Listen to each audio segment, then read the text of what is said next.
প্রায় 2 মাস ধরে পেনশন পাচ্ছে না রায়গঞ্জ পুরসভার অবসরপ্রাপ্ত কর্মীরা। এই অবস্থায় সংসার চালাতে গিয়ে বিপাকে পড়ছেন পুরসভার 168 জন অবসরপ্রাপ্ত কর্মী। এর প্রতিবাদে সোমবার থেকে পুরসভার সামনে অবস্থান বিক্ষোভ কর্মসূচি শুরু করলেন Raiganj municipal pensioners welfare association. সংগঠনের সভাপতি অসিতাভ ঘোষ জানিয়েছেন, এর আগেও বকেয়া পেনশন প্রদানের জন্য আবেদন জানিয়েছিলেন পুর কর্তৃপক্ষের কাছে, কিন্তু তা নিয়ে টাল বাহানা চলছে। বাধ্য হয়ে আন্দোলনে নেমেছি আমরা। অন্যদিকে পুরসভার প্রশাসক সন্দীপ বিশ্বাস জানিয়েছেন, আমরা 1 মাসের পেনশন দেওয়ার চেষ্টা করছি, সে কথা ওনাদের জানিয়েছি। পুরসভার অর্থ আধিকারিকদের সঙ্গে আলোচনা করে ব্যাংকের মাধ্যমে দ্রুত পেনশন প্রদান করা হবে। আমরা জানতে চাই যে আপনি চিঠিতে জানিয়েছেন আমাদের ব্যাপারে পেনশন দেওয়ার ব্যাপারে আপনি সচেষ্ট, কিন্তু কত তারিখের মধ্যে দিবেন, কি দিবেন, কয় মাসের দিবেন, কিচ্ছু উল্লেখ করেননি। এবং চেয়ারম্যান সাহেব তখন বলেছে যে ঠিক আছে, আমরা চেষ্টা করছি। এপো সাহেব নেই, উনি ঈদের ছুটিতে বাড়ি গেছে, ফিরে এলে আমরা ব্যবস্থা করব। তো আমরা তখনই চিঠি দিয়ে পাশাপাশি জানিয়ে দিই আমরা 20 তারিখের মধ্যে যদি পেনশন না পাই, তাহলে 22 তারিখ থেকে আমরা আবার আমাদের এই যে সাময়িক বিরতি রেখেছি সেটা আমরা আবার পেনশনার্সরা আন্দোলনে বসব।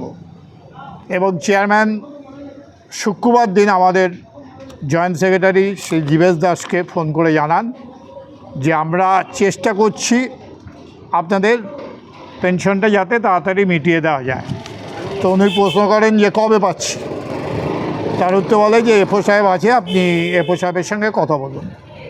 এবং এপো সাহেবও নির্দিষ্ট কোনো তারিখ দিতে পারেনি, বলছে বিভিন্ন ব্যাংক থেকে টাকা ট্রান্সফার হয়ে ট্রেজারিতে যাবে, 1 মাসের আপনারা পেনশন পাবেন, কিন্তু কয়েকদিন সময় লাগবে। এটা ঠিক যে 2 মাস ধরে ওনারা পেনশন পায়নি। আমরা সেজন্য সহানুভূতির সঙ্গে আমরা এই দিকটা বিবেচনা করছিলাম। আমরা ওনাদের ডেপুটেশন গ্রহণ করেছি, ওনাদেরকে আমরা জানিয়েছিলাম যে শনিবারের মধ্যে আপনাদেরকে আমরা ওয়ার্ড টেলিফোন জানাবো যে আমরা কি করতে পারছি। সেই অনুযায়ী পৌরসভার পক্ষ থেকে আমি এবং আমার ফিনান্স অফিসার, অর্থ আধিকারিক, আমরা ওনাদের নেতাকে ফোন করে জানিয়েছিলাম যে আপনাদের 1 মাসের পেনশনের ব্যবস্থা আমরা করতে পেরেছি এবং সেটা আপনাদেরকে কামিং উইকে, অর্থাৎ আজকের থেকে, যে মানডে সোমবার, আজকের থেকে এই সপ্তাহের মধ্যে দিয়ে দিব।